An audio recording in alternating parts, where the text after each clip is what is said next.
there's a little heart. You have to click on the heart and then the hand shows up. Reactions, right. Right. I'm thinking it might be different for everyone then, because that's All right, not but the way I see it. you But will either have a hand or a heart. oh, okay. Yeah, you have your heart in your hand. Wear your hand on your, Okay. the love on your hand. There are 40 people in the meeting, which gives us, I think, enough of a cushion to account for our guests. So I'd like to call the meeting to order and ask that we get a motion to adopt the agenda. Second. Thank you, Madge. Second? Second. All in favor? Just go like this. And for the folks we can't see, can you all make yourselves visible? Please remember that the open meeting law requires in virtual meetings that you keep your camera on. Okay, I'm assuming we have now adopted the agenda. And for those of you who were here in COVID, this is deja vu, right? Thanks to Governor Hochul for her declaration of emergency, allowing us to meet virtually and avoid travel in dangerous heat conditions. So nobody who thought they might need a waiver tonight actually does need a waiver because we are all legally attending the meeting and can vote. This is our last full board before we break for the summer. So please keep tuned to the website for any committee meetings that are scheduled over the course of July and August. Some committees will be meeting if there is urgent business and deadlines at city agencies that they need to pass resolutions regarding. And some committees are convening working groups as well, and that those will function over the summer as needed. And co-chairs will be the ones who provide information directly about those kinds of working groups. We will shortly be saying goodbye to Avi Vladokats, who has graduated from high school. We all wish him well on the next phase of his education and thank him for his contributions to YEL and to our board. Our bylaws require me to announce the election committee for the fall elections in June.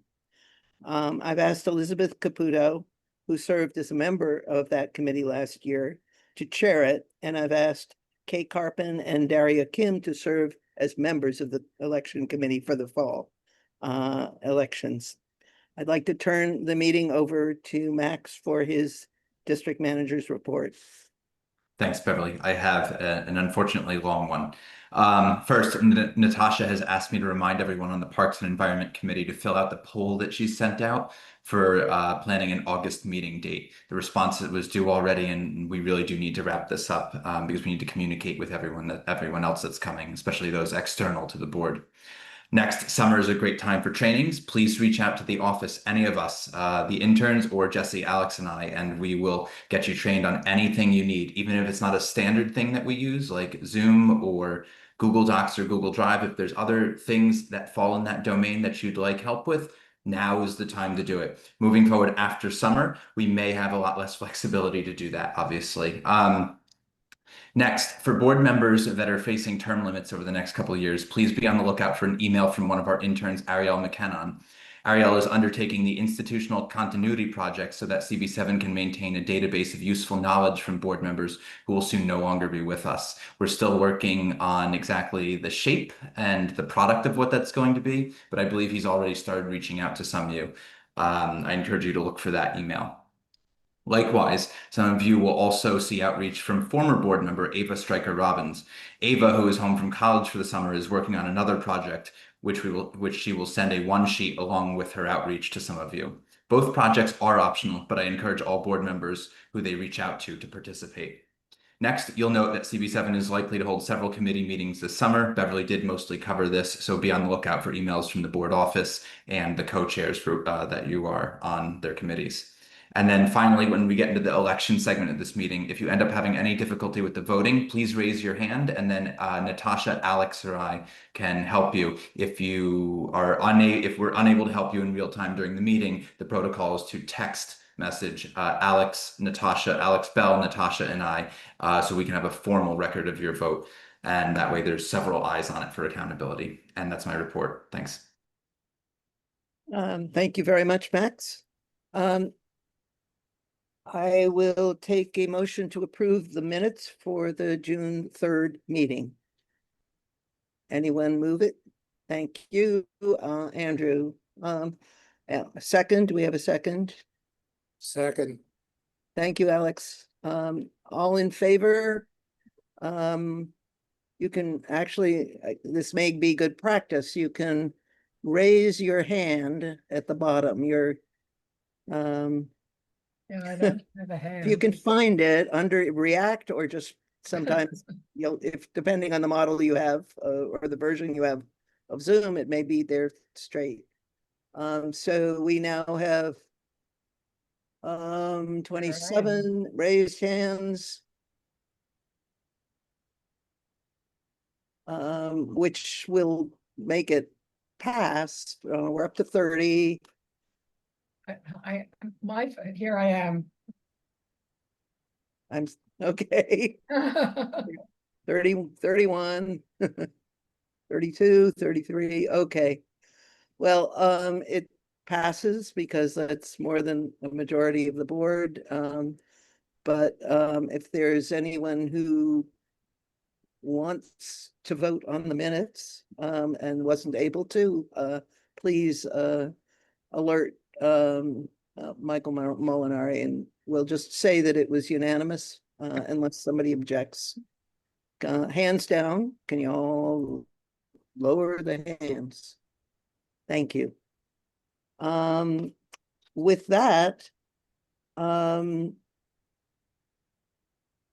the election, the next step is the roll call. We were going to do the roll call on the phones. Is that correct?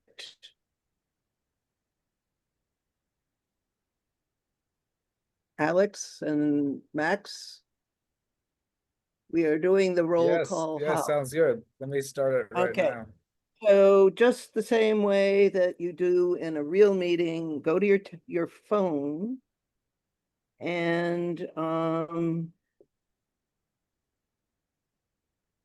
this is text to the number. Text yes if you are here. And this will serve as our attendance marker for the evening. This is good practice for the election coming up. So make sure you have your text numbers. I can't get my text to open. CB7 voting, it won't open. You have difficulty, Madge.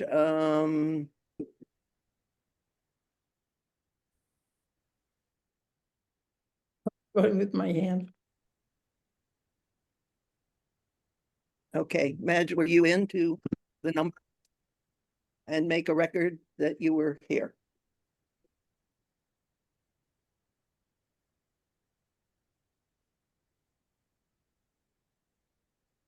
Sorry, I'm also having issues, but yeah, I'm here. Thank you. Okay. Me too. Sophia. Andrew Ritchie.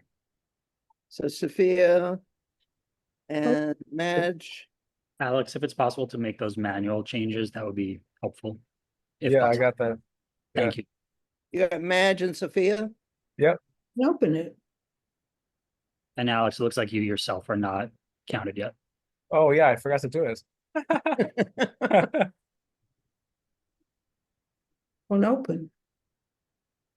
Okay, I added the manuals. Okay, and you, not here and Me too. not letting Ethel, me- you have not yet voted. I heard your voice, so I know you're here. And Andrew also, I think, was saying that he was having issues. Okay, Sorry, Andrew, Which Andrew? which Andrew? Riggy? I'm not sure if I'm pronouncing that right. Sorry if I mispronounced it, Andrew. Reggie, Andrew Reggie, Ethel, John Shockett, and I don't actually see my name on the not yet voted list either. okay, John, Oh. we got you. I think you were, I don't think we've maybe it added you hasn't yet. been updated for you. Yeah. Yeah, the instruction said that it doesn't have my number. Okay. Well, John? Max, if you text me his number, I can add it quickly. But yes. Sure. Okay, so I have the manual of Sophia, Madge, Ethel, and John, And Sounds Andrew good. Ritchie. and Andrew. Is there Okay. anyone else who has not gotten a receipt back that their vote has been registered?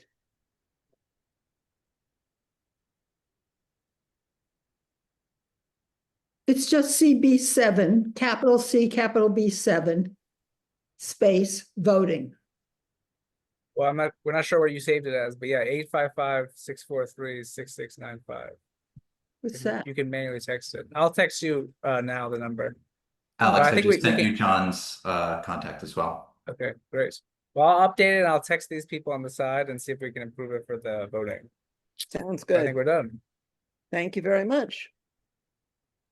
So next is our election for co-secretary for 2025. And I'd like to turn the meeting over to Natasha for managing this election, which we will also be voting on our phones for, which is why we took a little bit of time to make sure everyone either was captured manually or if they couldn't be captured on their phone itself. All right. Natasha, are you there? I'm here. Can everybody hear me? Yes. Hi, everyone. Welcome to Manhattan Community Board 7's 2025 election for the position of co-secretary. As most of you know, there was one candidate who was nominated for this position in our last full board meeting earlier this month. He is Igor Shakhnovsky. And in just a minute, I'm going to open up the voting. The voting is not open as yet, but we're going to vote by phone. It'll be the same process as voting on any resolution or the way you voted just now for attendance. You're going to send your response to the same CB7 voting number, but the response should be very specific. It should be Igor's first name. His name is spelled as E-G-O-R. This is an important point to note. The spelling is E-G-O-R, and it's important because if you write anything else, even his last name, then your vote will not be counted. And please do check for typos or autocorrections to his name. The only thing you should be submitting is his first name, E-G-O-R. Once the voting is entirely recorded and closed, I will come back to the screen. Maybe Beverly will continue the meeting, but I'll come back eventually and I'll announce the results. And of course, for obvious reasons, you will not be able to view the votes in real time on screen. But the votes will be kept, a record of the votes will be kept in the office for anyone who wants to check them at a later date. I think that was it. So there's only one candidate. The name is Igor Shakhnovsky, but please, in order to register your vote, just send in his first name, E-G-O-R, and make sure that that is all that you're sending in correctly. Natasha, Yes, Ken. capitalize the E or not? Yes, Alex. We'll accept both.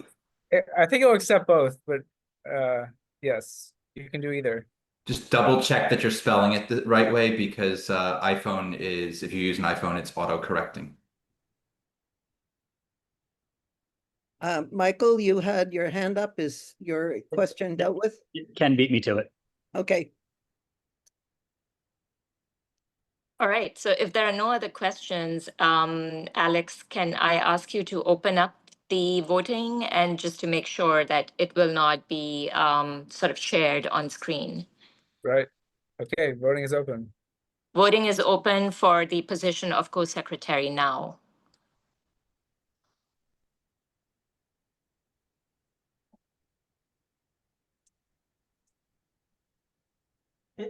So really quick, Louisa appears to have a question. She's on mute. Louisa, if you want to try again, because you were on mute.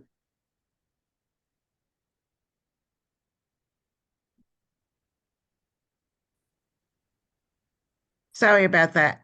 I was just saying it does not accept the capital E on an Apple phone. It said the only thing acceptable was lowercase e, Igor, or none. That should be fine. I think your vote will be recorded. Thank you. Sorry, Natasha, can you please repeat the spelling one more time? I'm so sorry. EGOR. The response I got was George. No, you have to make sure that the phone is not auto-correcting the spelling. So just make sure that you type in EGOR. And if the phone wants to correct it to something else, just don't let it. And you texted that to me, Madge. You want to text it to the number. But yeah, if Dima, do you have- it's successful, you'll receive the message back. Your vote has been recorded. You voted for Igor for election secretary, and we have 37 votes in so far. I'm See- texting to this number. I can also manually, we can follow up offline. You can text back. I think I understand. Sorry, my quick question was, as long as we get a confirmation text back, then our vote has been recorded. Is that right? Yep. Great.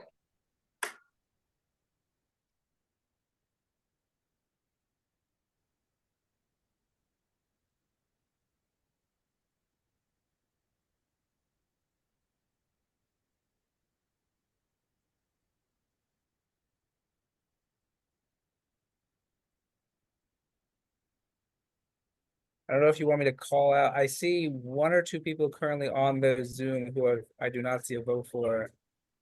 I don't know if you want me to call out that or we can just continue in this fashion. Maybe we can give them another 20 seconds. If you haven't voted as yet, please vote now. The correct spelling is EGOR. And if you're having trouble, then please somehow, I guess, let us know and we'll help you out.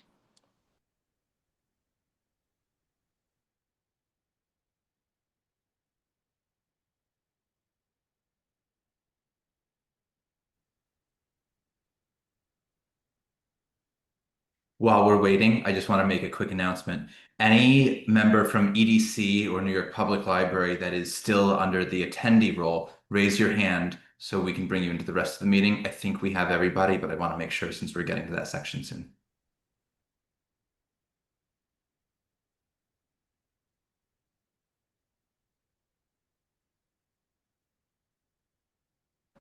Okay, I think I see everyone who on this call who has voted.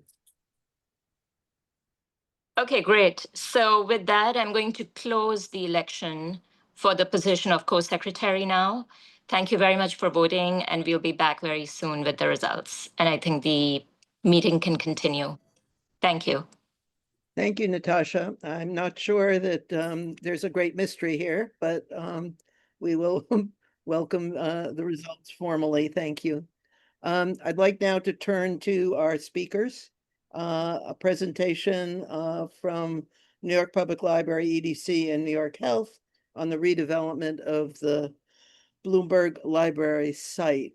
This is an early presentation, so we're getting very early planning information, and obviously we'll hear going forward into the fall much more specific details on this, but we wanted to use this opportunity, since this is a new breaking project, to make sure that our public was aware of it. So with that, let me turn it over to Max to call on the various speakers. Thanks. And clarifying that they're not looking for any resolution tonight. This is an FYI, as Beverly said, but they will be back in front of the Housing and Land Use Committees and the Youth Education Library Committee in the fall.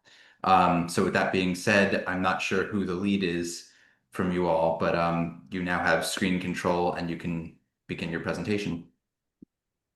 Thank you so much, everyone. My name is Mikkel Adgate. I'm with the New York City Economic Development Corporation. I believe my colleague Frances will be sharing her screen.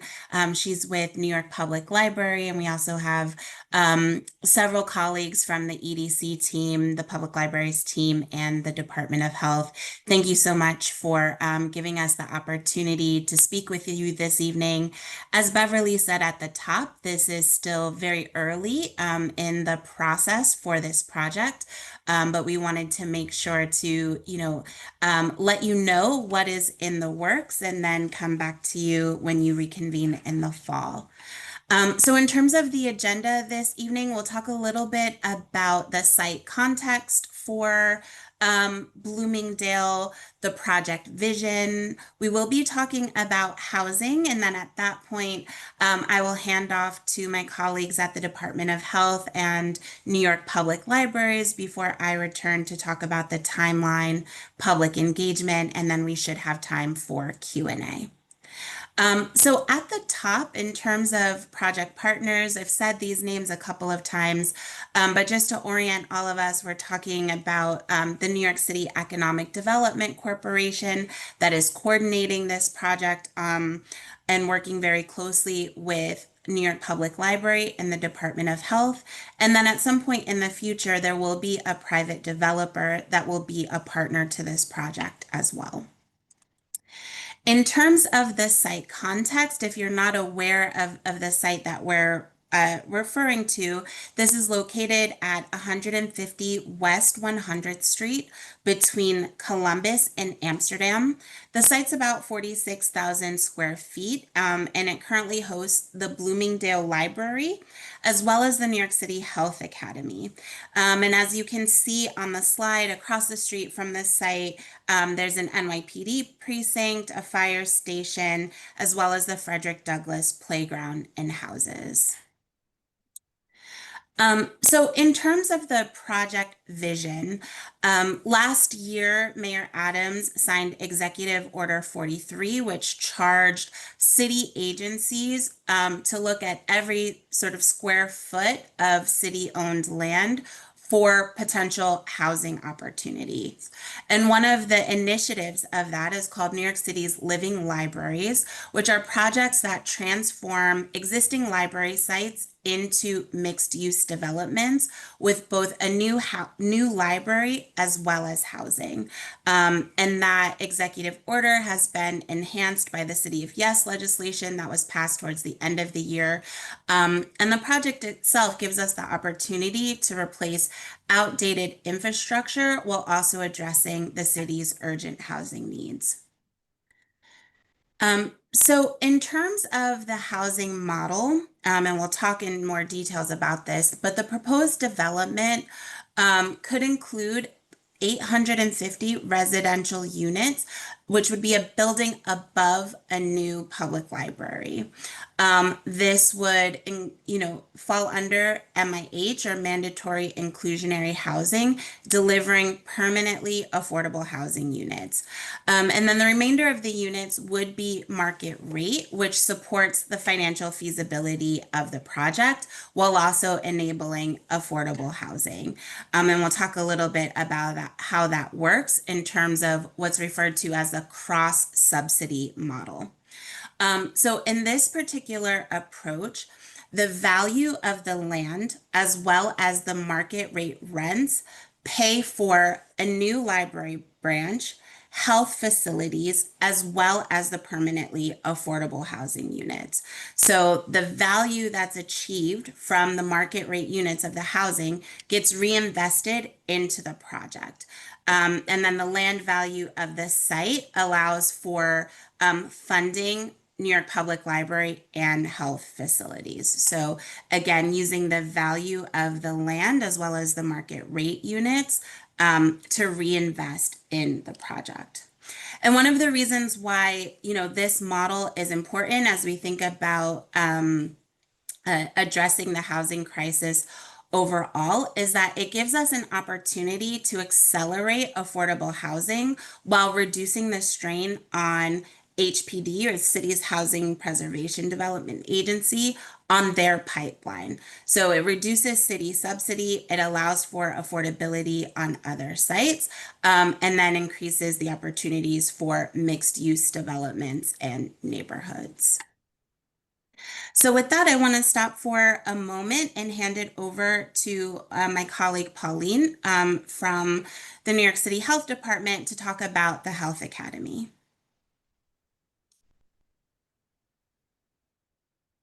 Hi, this is Pauline. Do I have a slide that we could advance to? Okay, great. Thanks so much. So currently on site, we hold the Health Academy. And I'm sure a lot of you do know what happens at the Health Academy, where we offer training and courses to the public where certification is required. So animal care and handling, carriage horse drivers, the food protection courses for restaurant employees, mobile food vendors, soup kitchens, camp workers, and other types of training like infection control training for tattoo artists. So approximately in a year, we have about 65,000 registrants across all courses.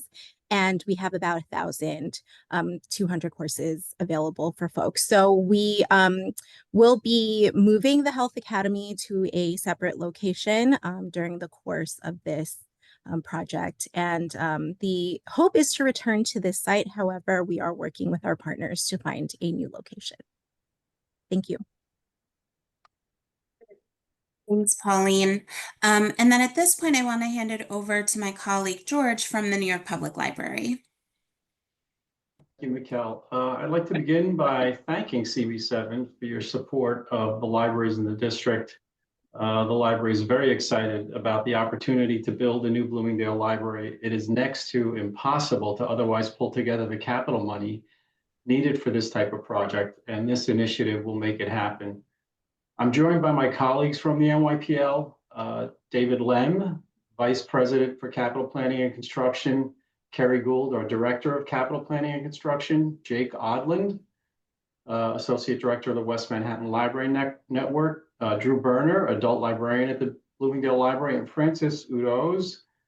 She's also a part of the Government and Community Affairs team, and she will be coordinating community outreach and engagement on behalf of the NYPL.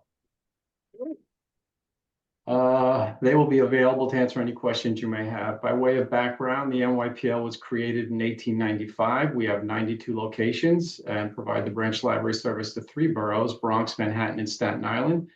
Queens and Brooklyn have their own library systems. We also have 3 world-class research centers, the Schomburg Center in Harlem, the Library of Performing Arts at Lincoln Center, and the Library for the Humanities and Social Sciences at 42nd Street. The NYPL system has grown and evolved over time. 13 libraries in 1901, 63 libraries in 1952, and now 92. In Manhattan, we have 38 branches and all 3 research centers.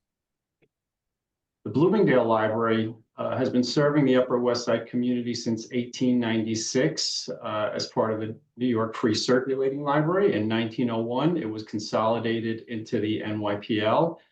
And in 1960, a new Bloomingdale Library opened in a modern 2-story building, the current location, 1 block east of its original location. So there's been a public library on 100th Street for over 129 years. Pretty amazing.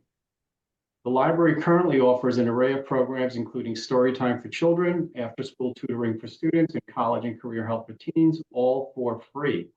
In fiscal year 24, the branch received over 185,000 visits and circulated over 118,000 items. Over 25,000 people attended programs at the branch.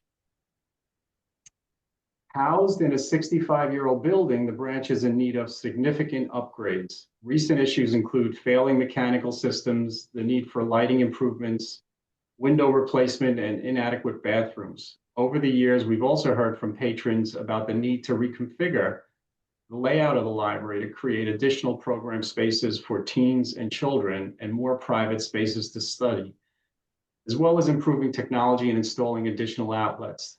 The building, which is already 65 years old, will continue to age, and the challenges will only continue to grow. The redevelopment of the library will help solve all of these issues. It will allow us to create a new state-of-the-art branch with a more efficient layout, modern program spaces for all patrons, brand new technology, and update its mechanical systems to better heat and cool the library. The library will also get new furniture and an entirely new collection of books and materials. Now, we understand how important maintaining library services during a branch closure is for patrons. The library will create a temporary services plan, as we do for any long-term closure, that will include regular bookmobile service, partnerships with local community organizations, and enhanced services at nearby branches, including Morningside Heights and St. Agnes. Most importantly, for this particular project, we will work with the developer and the city to identify a temporary site to continue to provide key services to the community. This is the third project of its kind for the NYPL. You may or may not have heard of the Inwood Library redevelopment, but we successfully completed the redevelopment of the Inwood Library back in 2024. It reopened in 2024. And we're currently in the process of also redeveloping a site or the site of the Grand Concourse Library in a similar way. The Inwood project, hugely successful and a real win for the community. In our experience, it could take many years to raise the funding for a comprehensive branch renovation. And when you get the funding, going through the city capital process usually means significant delays and significant cost overruns, which frustrates the community, frustrates us at the NYPL and everyone involved. Through this partnership with EDC and the city, we are solving these issues and delivering a brand new library to the community, while at the same time helping the city build more housing. It really is a win for all. And with that, I will now turn it back over to Mikkel. Thanks, George. So in terms of next steps, again, as Beverly said at the top, we're still very early in the process, and we're really looking to partner with the community board on community engagement before an RFP is released later this year. Any developers that are interested in responding to that RFP would be submitting their responses in the first quarter of 2026. And then a developer would be selected in the fourth quarter of 2026. And ULURP, which this project would need, the public approvals process, would not begin until 2027. And obviously, Community Board 7 has a very important role to play in the ULURP process. But again, we are a few years out from that.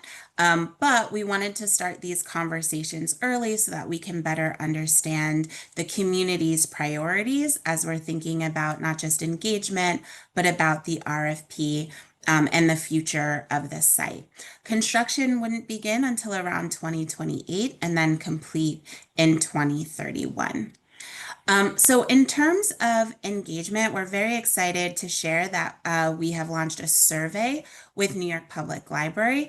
And part of this survey is to have community members help us understand what they would like to see at the Bloomingdale Library. We also have a project webpage with more information that we're sharing tonight about the scope and scale of the project. And so would love the community board support in sharing out the survey details, and we can make sure to share the website link with you for your newsletters or email blasts coming this summer.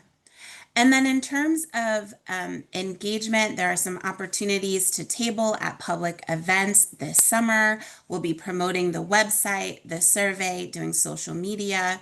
And then we're just beginning to start to think about some community workshops, opportunities to do that virtual as well as in person, understanding the challenges of the summer months. And when folks are in town, we want to make sure that we have multiple opportunities to hear from the community, and would love your thoughts on the best way to reach your constituents for these workshops as well as the survey.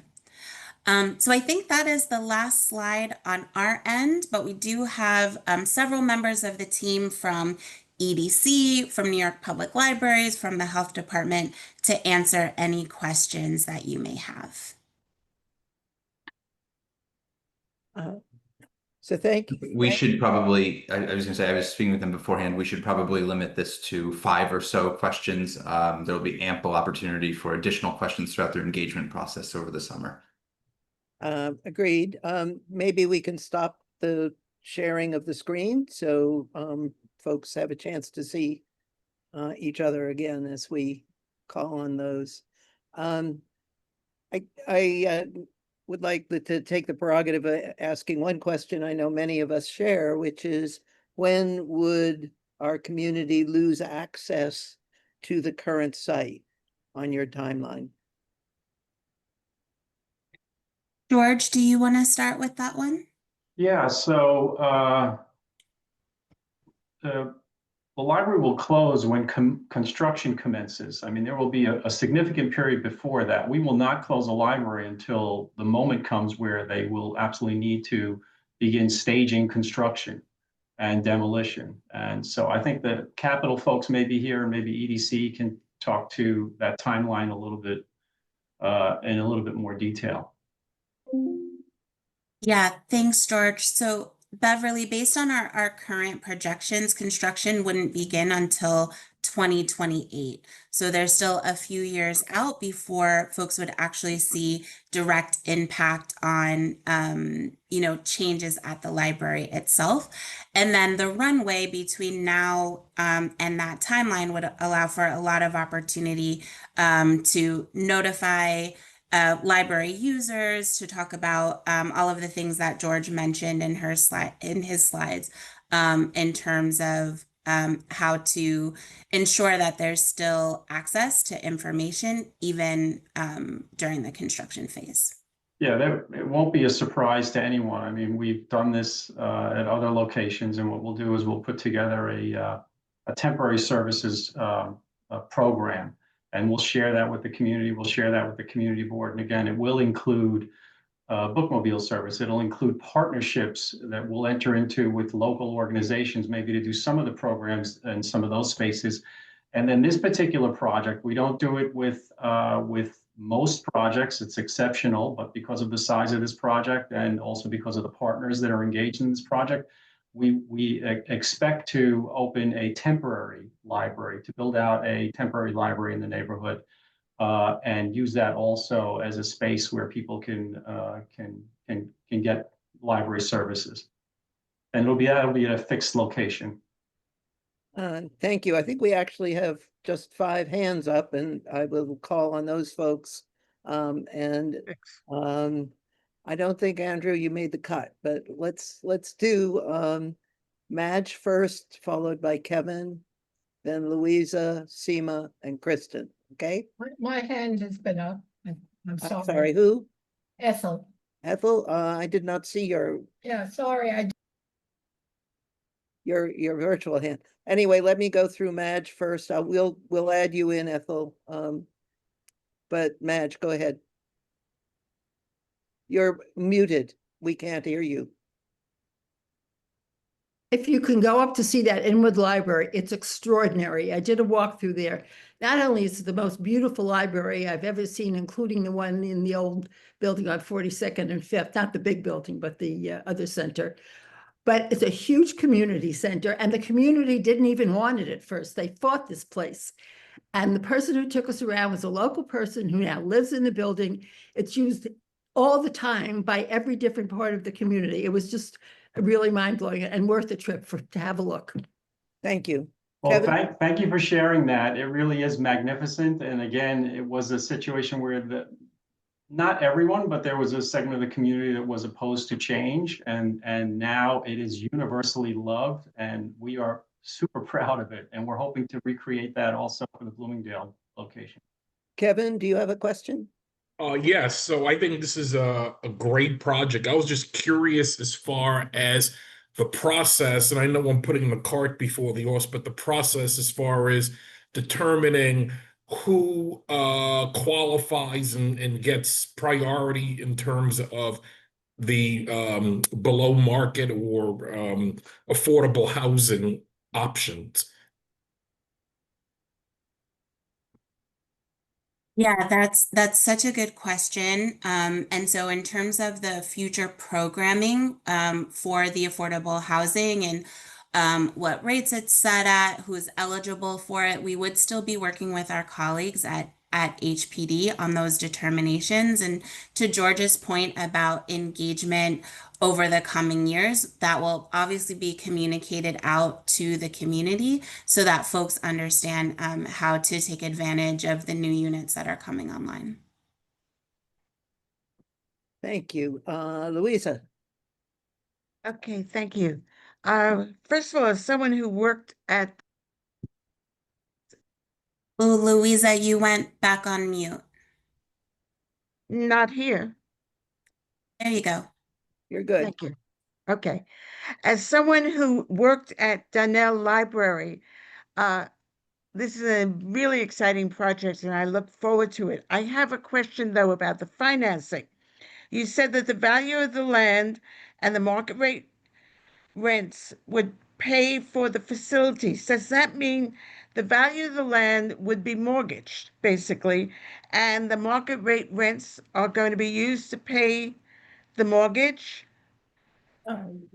That would provide the financing to build the building? And if that's so, are you then depending on the rent from the affordable units to pay for the maintenance of the building? Because that seems, I don't think that's quite possible to do that on a building that would have 850 units. So I'm just would like a little more information on the financing. Yeah, thank you so much for the question. So I have a couple of colleagues from EDC's Real Estate Transaction Services team, the RETS team, who work very closely on projects like this quite regularly. So I want to turn it to either PJ or John to help answer Louisa's question. Hi, can you hear me? Yes. Yes. So, Louisa, thank you for the question. And at a very high level, it's the partnership of the developer that will help pay for the library improvements.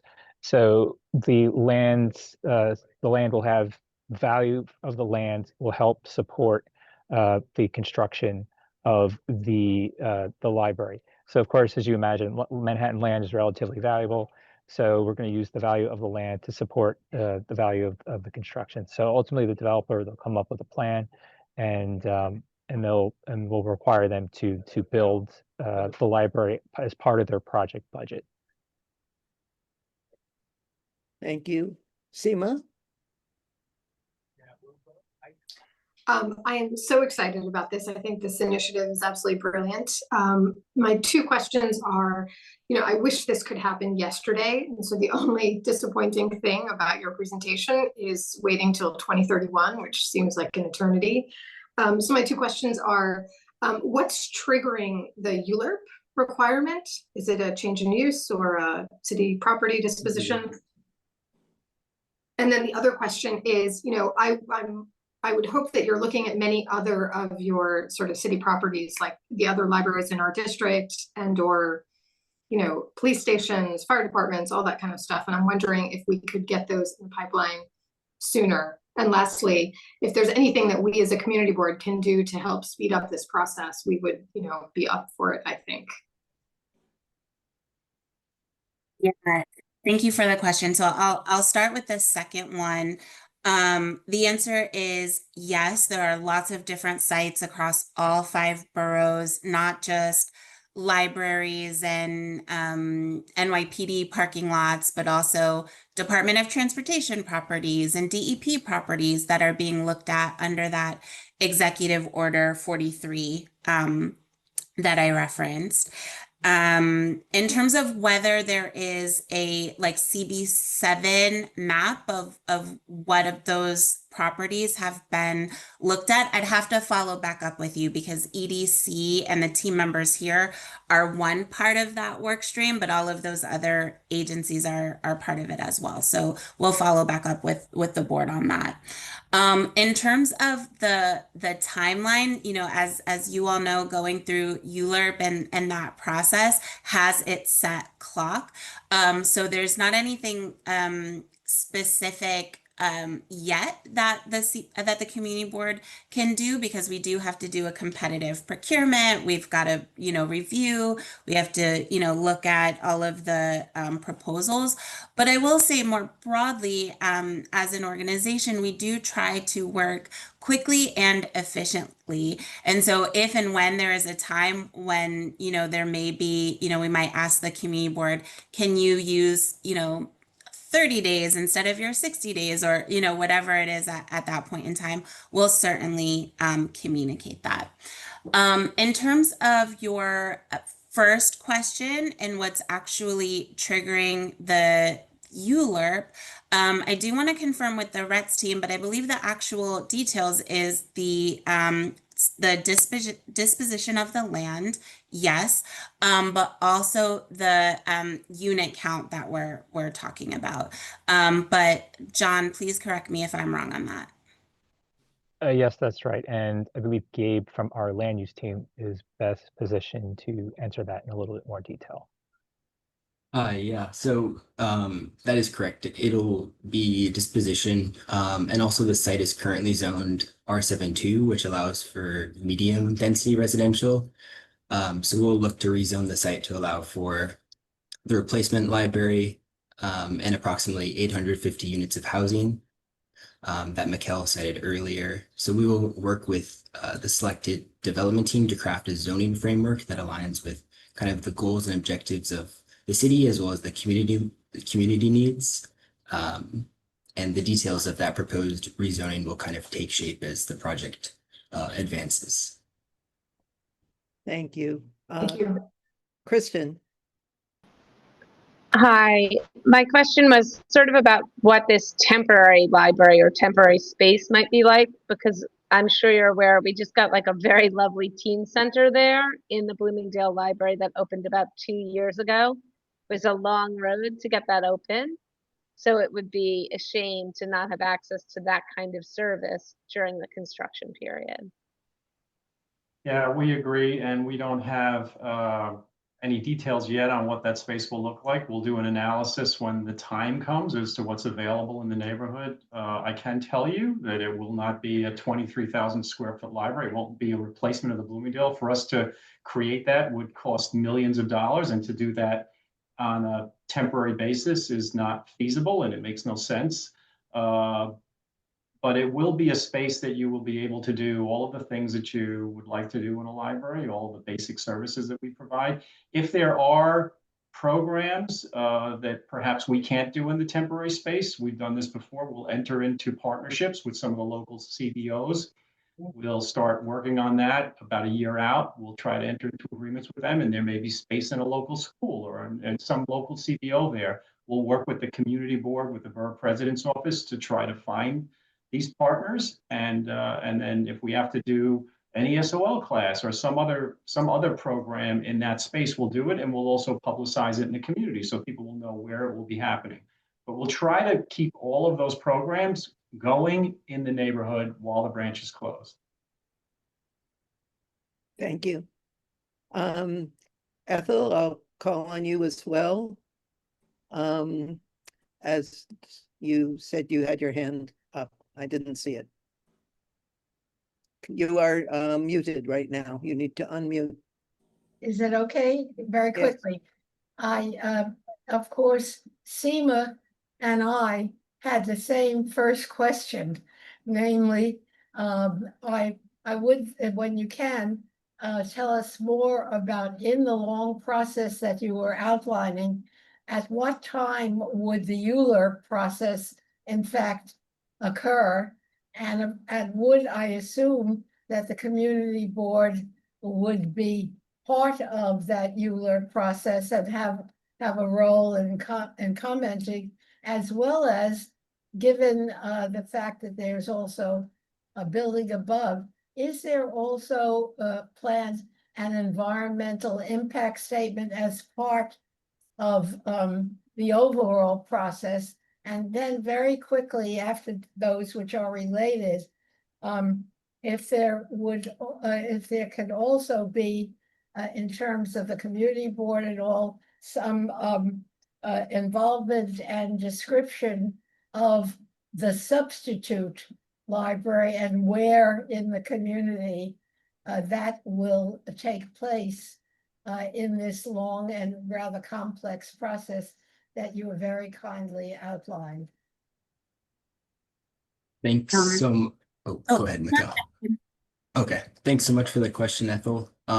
We're projecting that the ULURP process will start sometime between 2027 and 2028. And you're correct that as part of the ULURP process, we will be coming to you all. And environmental review will occur around the same time as the ULURP process. As for the third question, I'll push it back over to NYPL. Regarding the temporary space again, we're not going to start looking now, 3 years out. We've done this before at other locations, and we'll start looking probably a year before we know that the library will be closing. We'll work with the developer. We'll also work with local real estate folks to try to find a space. We'll also work with the city. I mean, Brooklyn, the Sunset Park Library, they did something similar in Brooklyn where they redeveloped a standalone library, and now they have affordable housing above it and a brand new library, similar to what we did at Inwood. And they did find a decommissioned NYPD precinct, and they actually put the temporary library there. So we'll work with the city to canvass the neighborhood to see if there is any city space that perhaps is not being used and that we could locate a library in on a temporary basis. Thank you. But it's too early. We're not going to start doing that now because it makes no sense to do it from now. Thank you.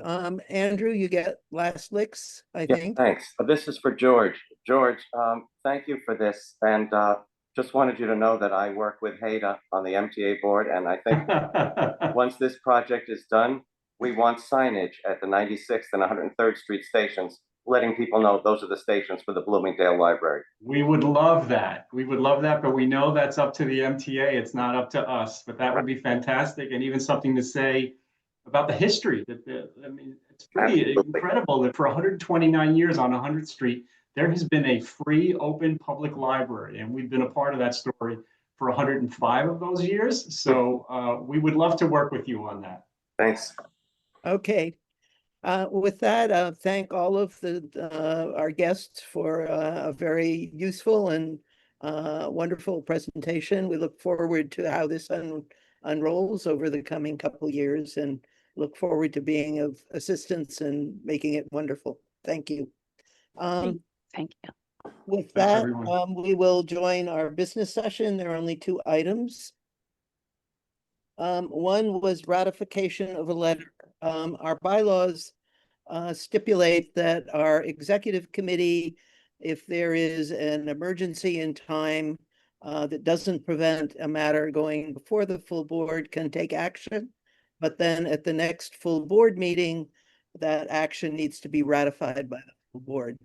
Our executive committee became aware of a piece of legislation that was about to be introduced at the city council. We therefore were concerned about it, received information that at least 3 or 4 other Manhattan community boards were in fact passing resolutions regarding it and opposing it. And we wrote a letter that has been shared with you in the agenda. Essentially, the concern here was that Intro 1065, which was introduced during this month already, would establish a term limit for district managers and allow for a borough president as well as a board to remove that district manager before the end of the term. We felt this was unnecessary given that district managers are city employees and all of the information that regards their employment and their performance evaluation and so on is consistent with that of other city employees now. And to create this extra layer did not send a good message to potential hires into this position across the city.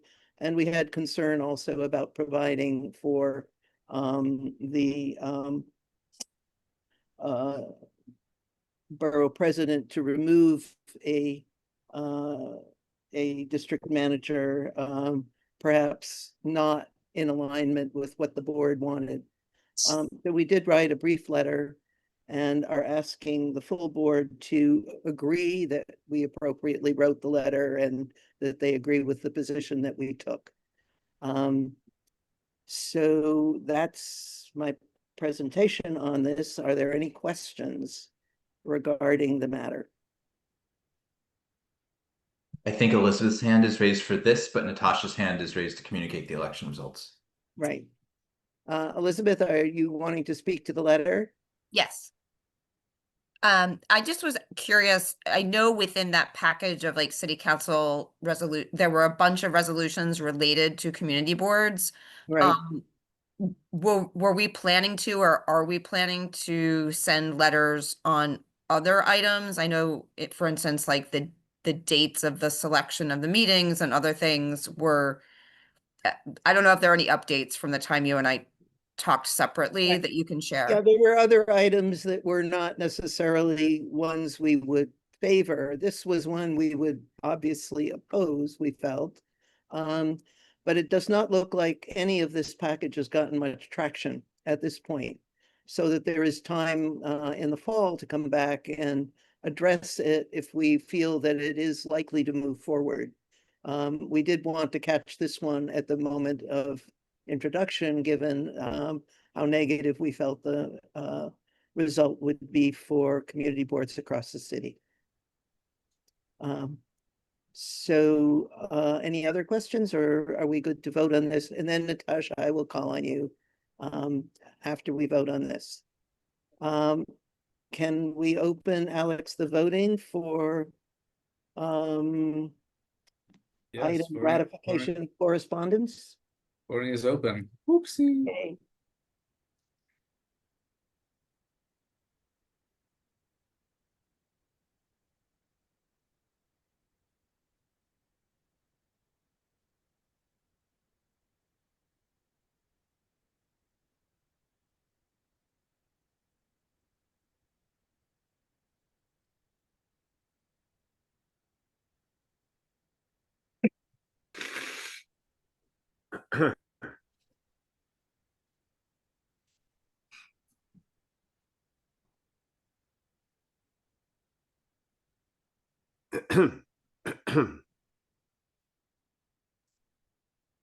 Again, if there is anyone who is having difficulty with their phone,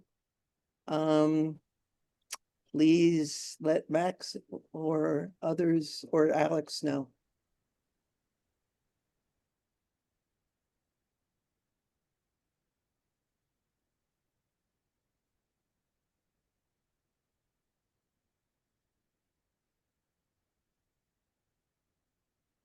And if we have not established a line for John as yet, Alex, can we get Yeah, his? we had John. I think he's been Okay. he voted for the I'm longest. hooked up and I voted. Thank you for doing that mid-meeting. No problem. Okay. All right, I think we got a few seconds left. Right. Excuse me, Alex, Yes. it went through before, it is not going through now. Okay. It just says this call will be recorded. I don't know. Can you just put me down as yes? Yes, definitely. Okay. 3, 2, 1. So this carries 39-0-1-0. Thank you. Before we move on to the transportation item, I'd like to ask Natasha to come forward and give us the vote results for our election. Hi. So I want to, I don't want to keep people in suspense any longer, but tonight the majority of the members of the board voted, and they voted in favor of Igor. So I wanted to welcome and congratulate Igor Shipnovsky as the next co-secretary. Congratulations. Thank you. With that, I will call on Elizabeth and Jamie to present the transportation item this evening. Sure. I think we are going to have Howard present the resolution as what came from him, and the co-chairs are not able to introduce it. Okay.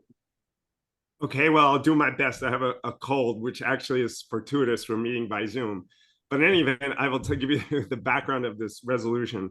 I live next door, actually behind the wall I'm facing, lived next door, past tense, to a woman in her mid-90s who I always saw navigating the invariably double parked cars in front of our building.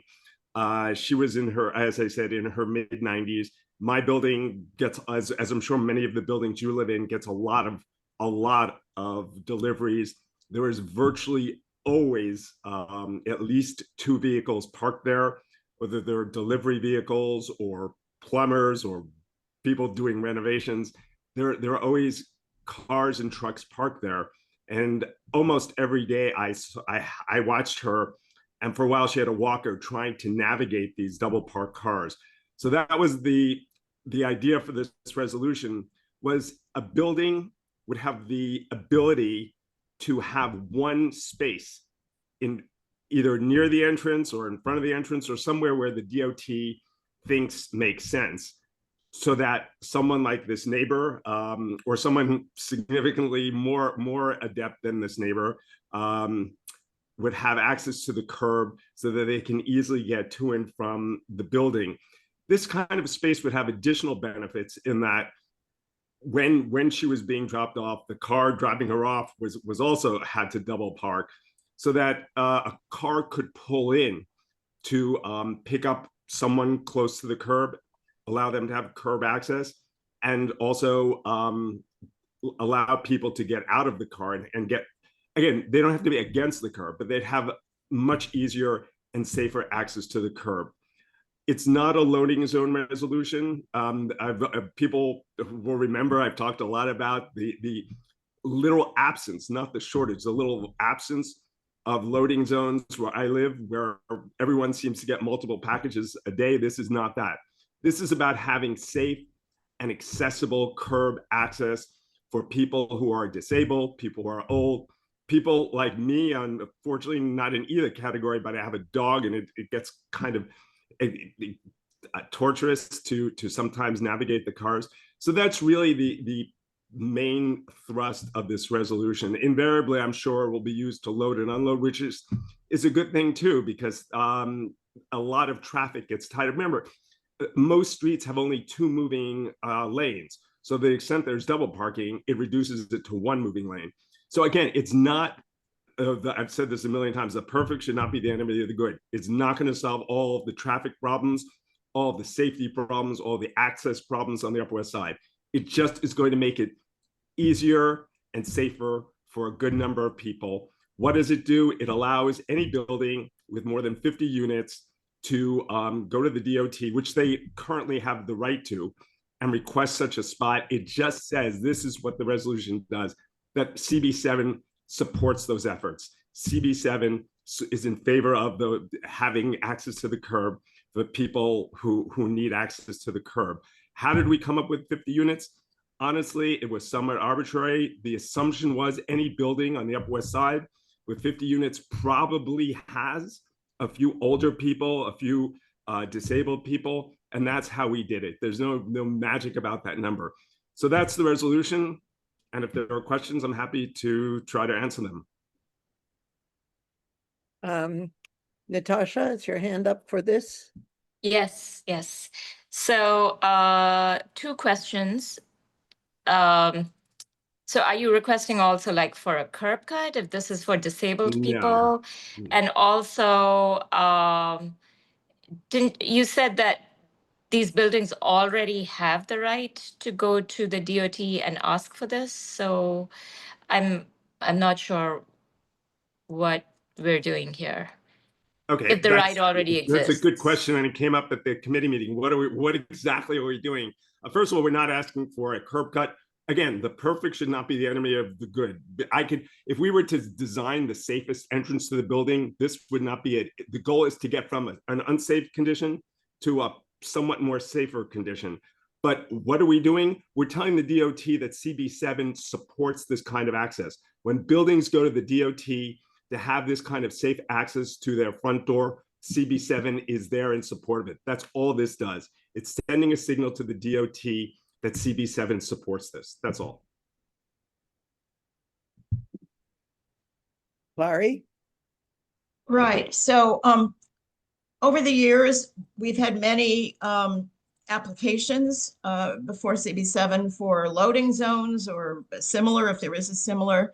They've been somewhat controversial. I think partly the controversy in the past was grounded in the issue of losing parking spaces, which may be somewhat less of an issue these days. But Howard, a couple things. One, if it's not a loading zone, how would it be labeled? No parking or what? This has yet to be determined. Again, the DOT has a protocol for this. I think they demarcated as no standing. No standing? Uh-huh.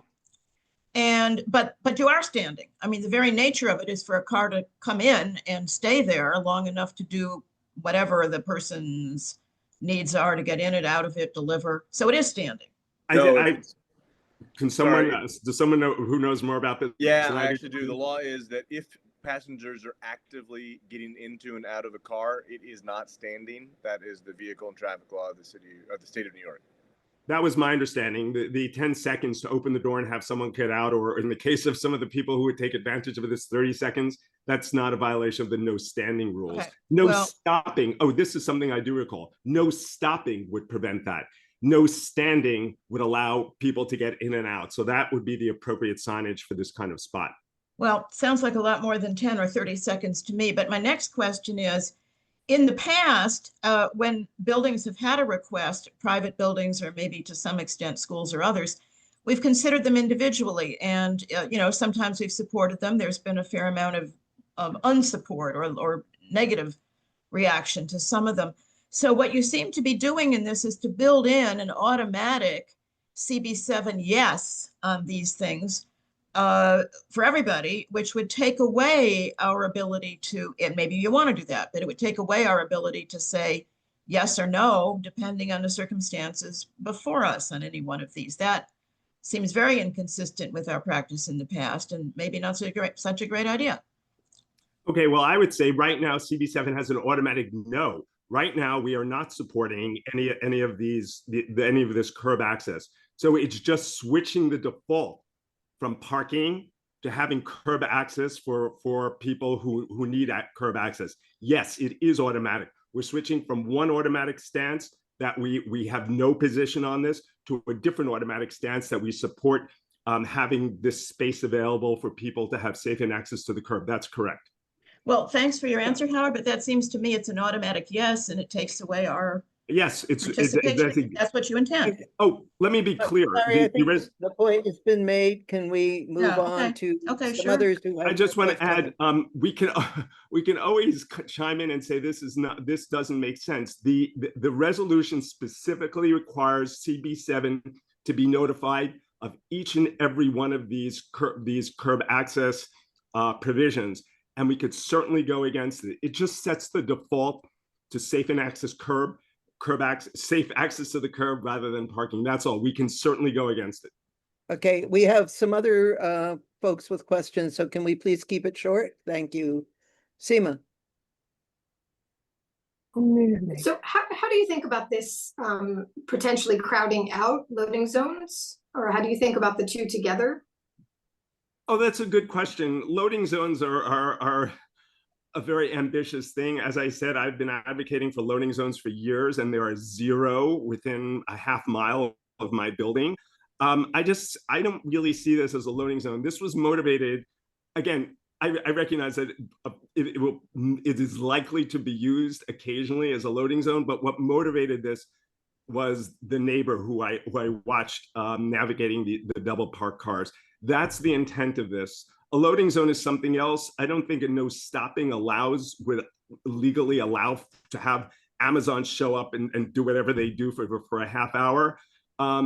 Loading zones are something else. That's not what this is intended. That's a subject for another meeting and an even longer conversation, I assume. Okay. Well, I guess my question is, does this then crowd out, let's say you have a space like this in front of the building, does it crowd out the potential of a loading zone because it would just take up the whole sidewalk, I guess? Oh, no, the resolution specifically says one spot. It's really simple and modest, just to allow someone to be dropped off or picked up by a vehicle so that they can, and again, they don't have to be against the curb.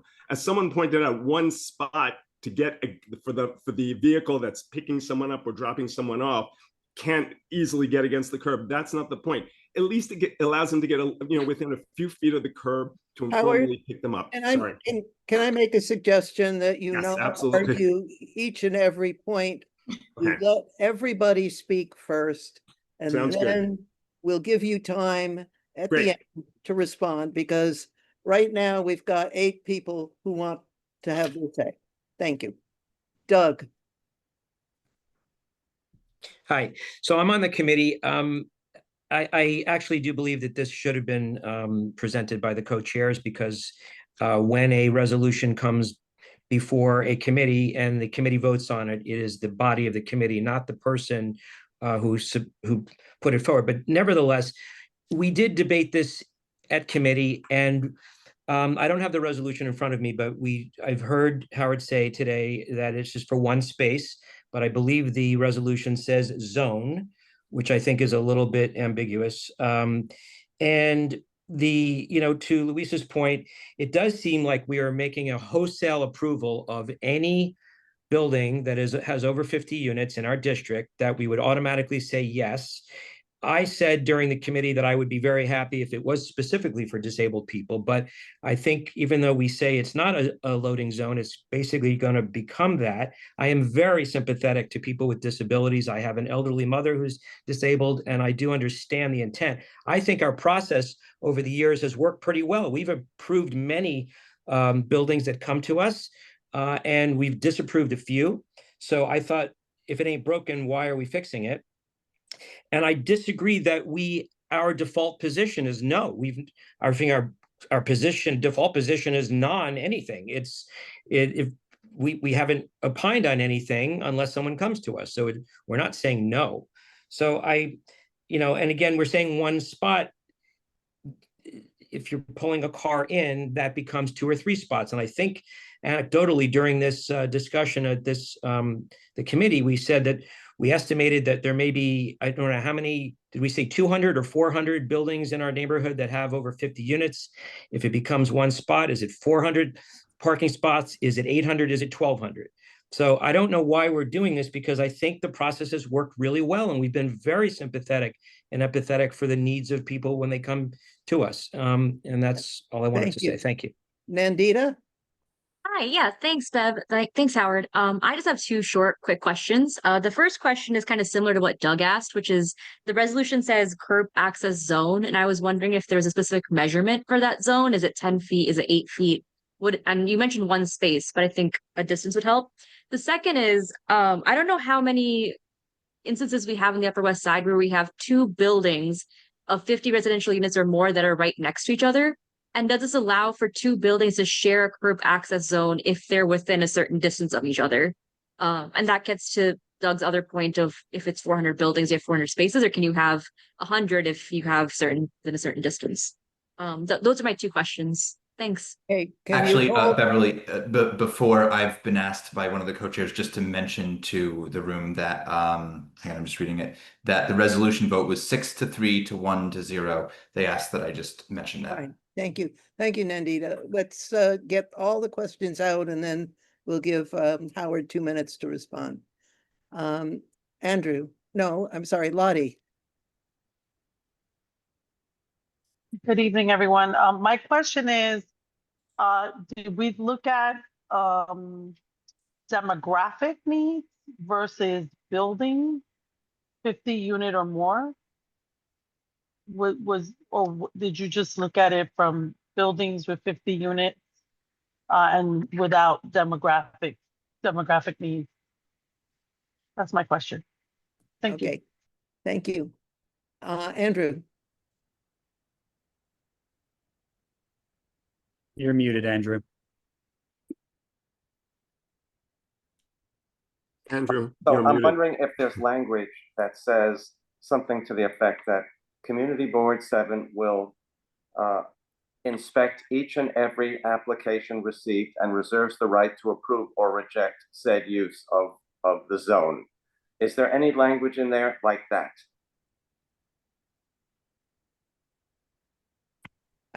I don't believe that that's part of the text that was circulated, but thank you. It is actually where we have to be told of each such spot, and we certainly could vote on it. So, and we are not waiving any rights whatsoever to say we don't want it. So, in my opinion, it is in there because we're notified and we have the right to act on it.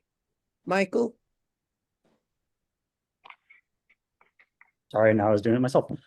Just two comments on this. The first is I think, I generally support this resolution. I do think that a bigger problem though is the enforcement of these things. I think we see right now in our community that delivery companies like Amazon will, Jamie, you're sharing your screen right now.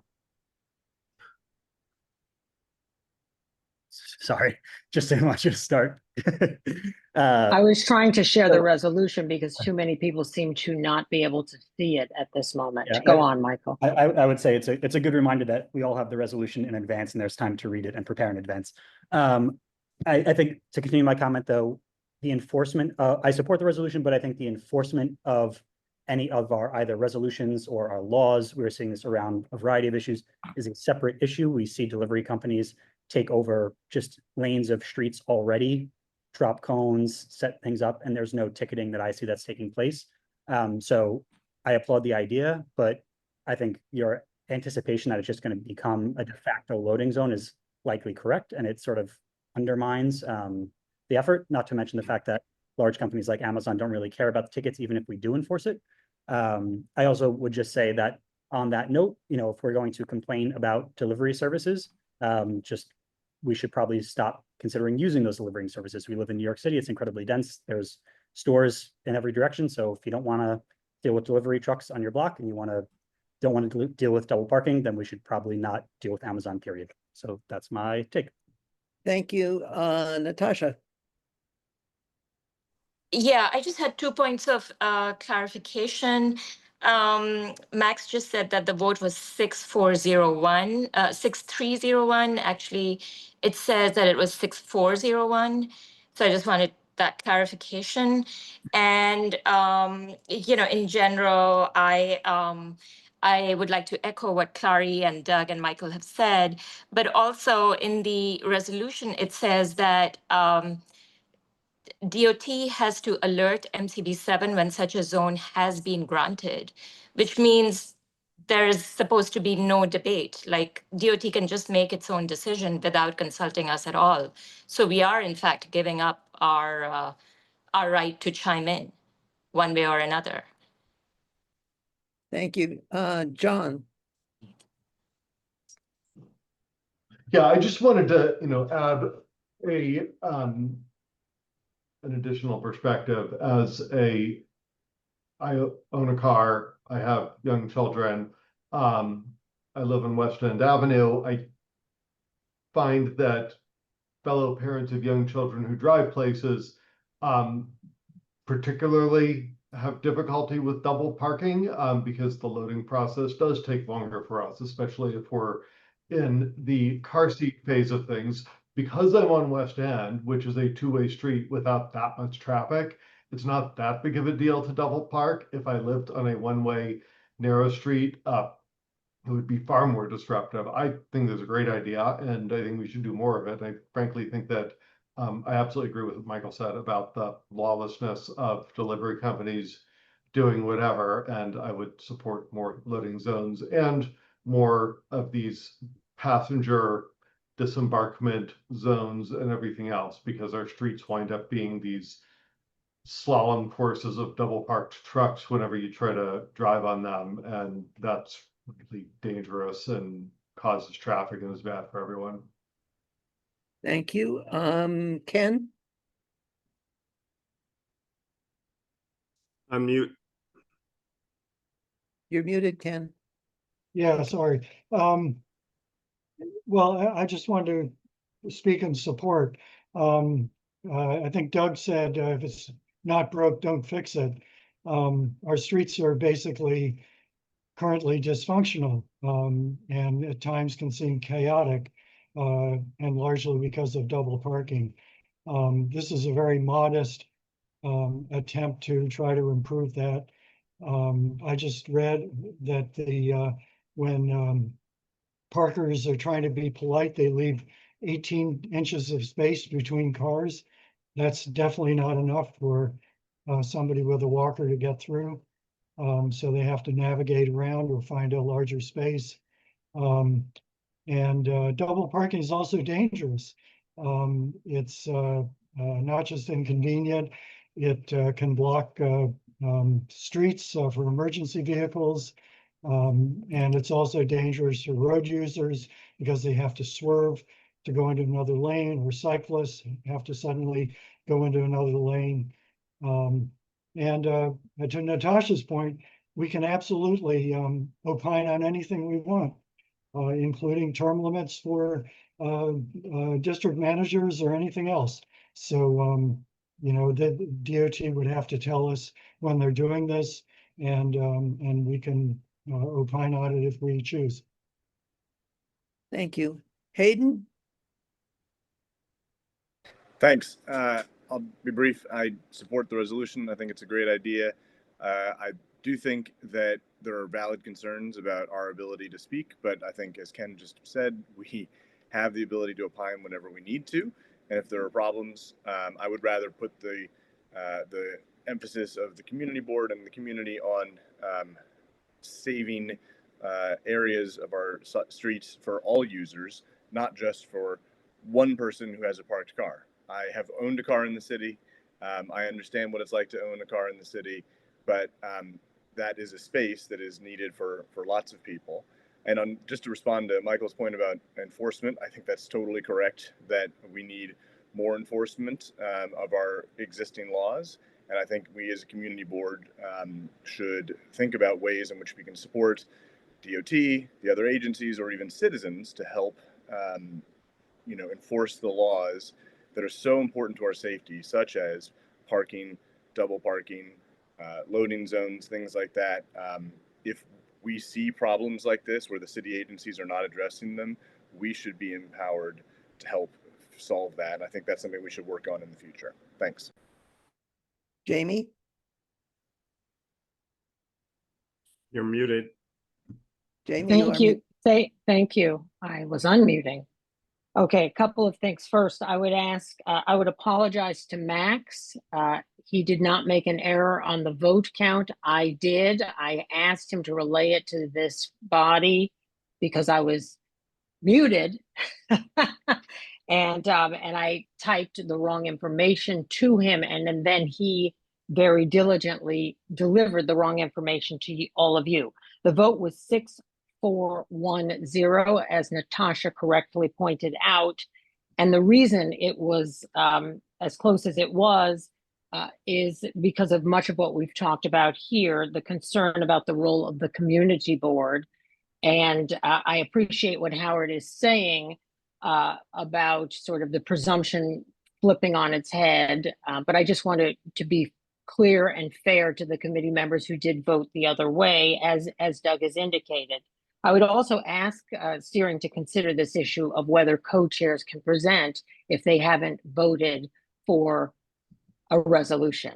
That is something that is why, as Doug has pointed out here, we have a bit of confusion here, and also whether co-chairs need to be muted when they're trying to run a resolution.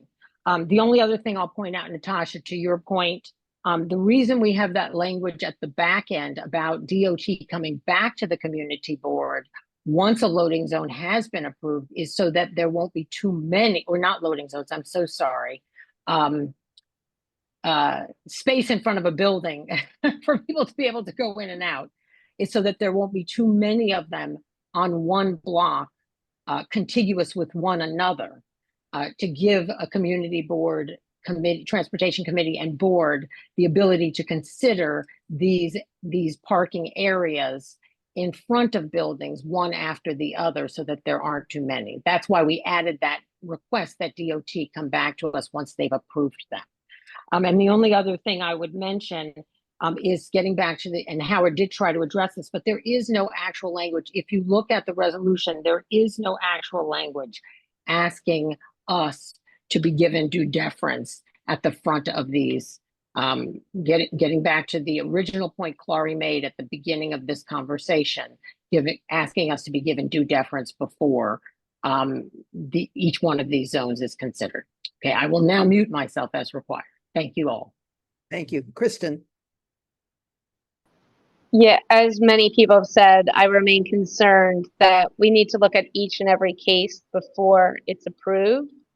I feel like lately we've approved or heard of this constant loss of parking spots because there's so many conflicting and competing issues we want on the curb edge.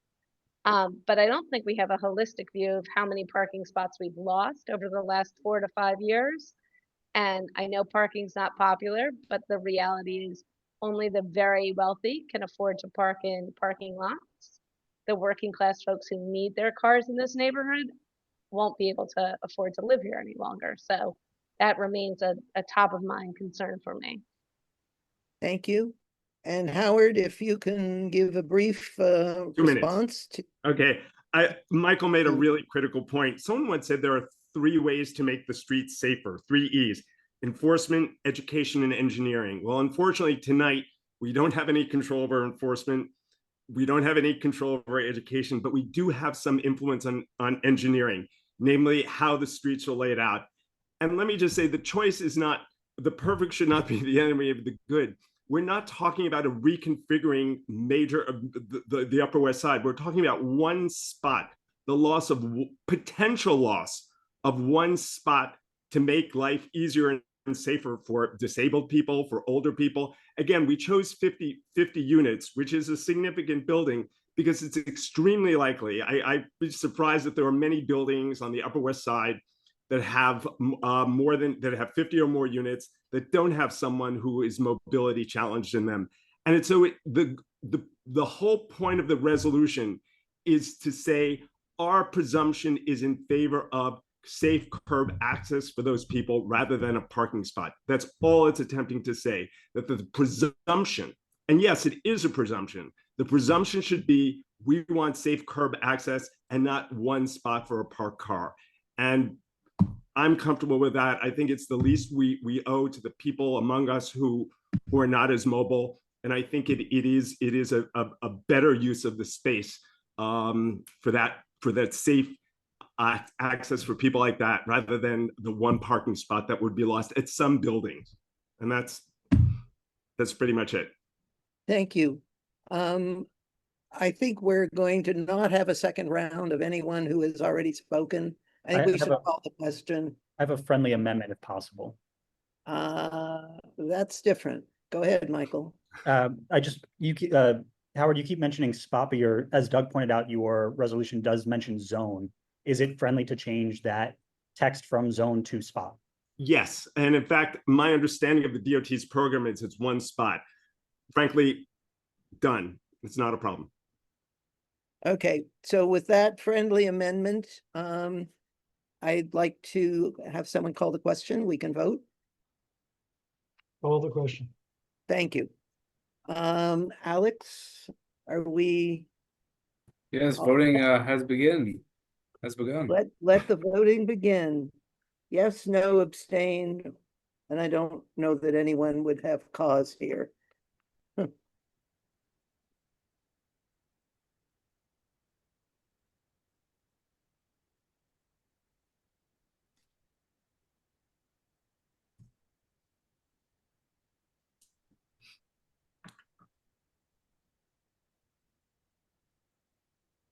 Beverly, while they're voting, I'm going to make a quick announcement if that's okay. We had some tech troubles launching the YouTube. This meeting is still on Zoom for the public. So we just have to do our little default thing, which means that we just have to download it after the meeting, and it should be uploaded on YouTube for everyone to see by the morning at some point. Thank you. Anyone who's having trouble, feel free to raise your hand and unmute yourself. I'm happy to help. Can you please state exactly what what a yes vote means and a no vote means? Sorry. To be yes. can you repeat? His question Can you was, repeat what is the question? his question was, what is a yes vote for? What is a no vote for? So yes is to Yes, support. you are supporting the resolution as written and amended to change zone to spot. No means you are opposing it. Abstain means neither. You're abstaining.